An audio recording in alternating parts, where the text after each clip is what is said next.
Bonjour, bienvenue dans l'atelier librairie, le livre voyageur, animé par Fabienne Roch et moi-même, Bruno Lalonde. Nous sommes à Montréal le 21 juin, et non pas janvier, comme je l'ai dit hier dans la vidéo. J'ai 6 mois d'avance, pas trop. Ah non, même pas, j'ai 6 mois de retard, parce que 20 janvier 2018, c'était il y a 6 mois. Alors donc, nous sommes le 21 juin 2018. Aujourd'hui, je vous parle d'une auteure qui a connu beaucoup de succès, une autre, mais qui également flotte dans les limbes en compagnie de ses infortunés compagnons. Et c'est Mathilde Alanick, je vous montre l'exemplaire, qui a été lue, en tout cas qui a appartenu à Madeleine Dumontier, qui probablement elle aussi flotte dans les limbes.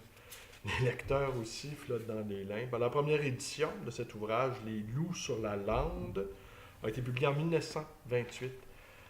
Alors, je n'ai pas trouvé grand-chose sur Mathilde Alanick. C'est elle est née cependant en 1864 à Angers et elle est morte en 1948 à Angers. Il y a quelques rues qui portent son nom et il y a une place Mathilde Alanick à Angers. Elle a commencé, elle a publié, dis-je, son premier roman à l'âge de 11 ans, quelle extrême précocité. Et elle a écrit une trentaine de romans sentimentaux.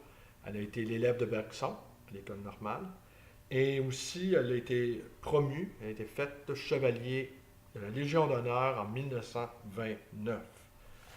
Et c'est le 374e de la collection Nelson. Je poursuis cette balade qui est incroyablement révélatrice au fond.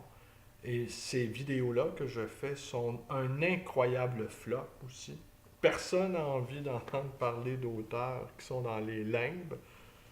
Et ça va avec le sujet. Et c'est en conformité avec le sujet. On ne s'étonnera pas. Alors, elle risque d'être très, très, très courte. Parce que de ce que j'ai pu, en picorer, eh bien, ça m'a vieilli, ça aussi. Ce sont des romans très, très formatés sur le plan idéologique, qui sont les reflets de leur époque. Rien ne vieillit plus vite et plus mal que l'idéologie. Il faudrait écrire les choses, les voir telles qu'elles sont, et les décrire telles qu'elles sont. Et là, peut-être qu'on aurait au moins, on pourrait se dire que c'est un document. Là, ici, oui, on peut se dire que c'est un document d'époque. On peut se dire qu'il est le reflet de comment s'articulait l'idéologique. Bon, si on fait une lecture second degré, on peut en tirer des fruits. Pour ce qui est du premier degré, c'est-à-dire passer un bon moment ou encore apprendre quelque chose, on repasse. Alors, c'est pour ça que ces ouvrages-là, ils flottent dans les limbes. Alors, je ne sais pas trop. Tenez, j'y vais avec le chapitre 5. Catelyn, assise sur le coffre, s'accotait, languissante, au panneau du lit, le berre vide à ses pieds. Immobile, le rouet et le dévidoir. Les mains lasses de la fileuse ne cherchaient plus les fuseaux. Rien ne l'intéressait plus des petites choses auxquelles elle se consacrait d'ordinaire. Sa pensée, fixée aux heures sinistres par une divination spéciale, semblait avertie de tout ce que les jours actuels contenaient de tribulation. Et elle demeurait écrasée sous le fait des tristesses. En ce mémorable mois de juin 1795, le moribond tout entier vacillait comme un sol volcanique. Partout des hommes en âme.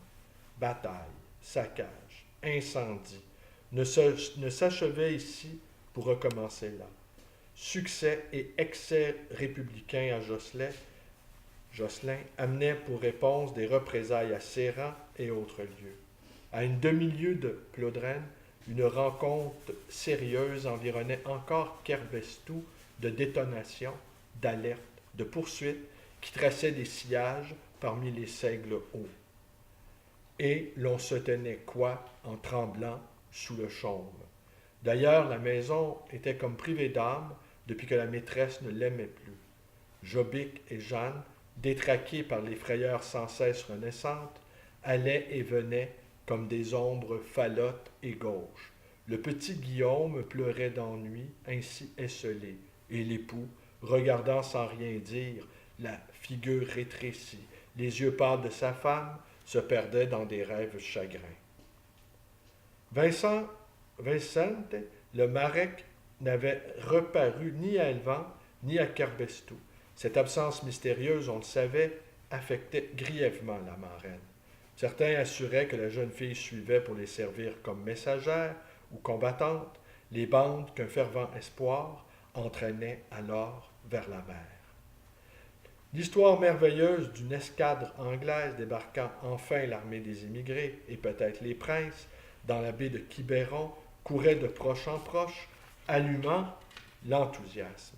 Des processions de paysans descendaient vers les côtes, chantant des cantiques, bannières et croix en tête, et au milieu des pierres de Carnac, Monseigneur de Hercé bénissait les étendards. Bon. Écoutez, ça va être tout pour aujourd'hui. Et demain, je ne sais pas qui je vais continuer à découvrir. Assurément, la recension de ce catalogue Nelson est une chose harassante. Je comprends votre ennui. En fait, je partage avec vous mon propre ennui. Et ça, c'est de la générosité. Hein? Savoir s'ennuyer avec quelqu'un et rester son ami, je pense que c'est le grand art, la preuve ultime de l'amitié. Alors, je vous remercie d'être avec moi. Je vous remercie de vous ennuyer en ma compagnie. Mais, cependant, je vous invite à vous égayer dans ma librairie, la librairie Le Livre Voyageur, dans l'atelier librairie Le Livre Voyageur. Ce que vous voyez derrière vous, c'est 2 tableaux de Fabienne Rock. Le dernier guerrier, celui-là, le plus grand, et en bas, c'est son tableau le plus récent, La femme maison. Alors, et en ce moment, si vous avez entendu des petits bruits de frottis ou des chaises qu'on déplace, c'est que Fabienne s'active à une création qui, ma foi, me semble fort intéressante.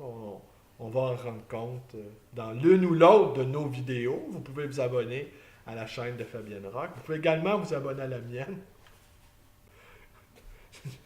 au risque de périr d'ennui. Et vous pouvez également nous rendre visite au 2319 rue Bélanger et nous téléphoner dans le 514-736-0999. Je ne sais pas si je vais finir avec une petite remarque. Je ne sais pas si vous avez vu passer le reportage sur la commune Cadet-Roussel, un reportage sur ce qui s'est passé en 1975. Eh bien, j'étais pas là ce jour-là, de juin, le 21 juin 1975, des choses atroces. Je n'y étais pas, mais j'ai fréquenté cette commune pendant quelques années, amené par là pour mon jeune ami, Jean-Christophe.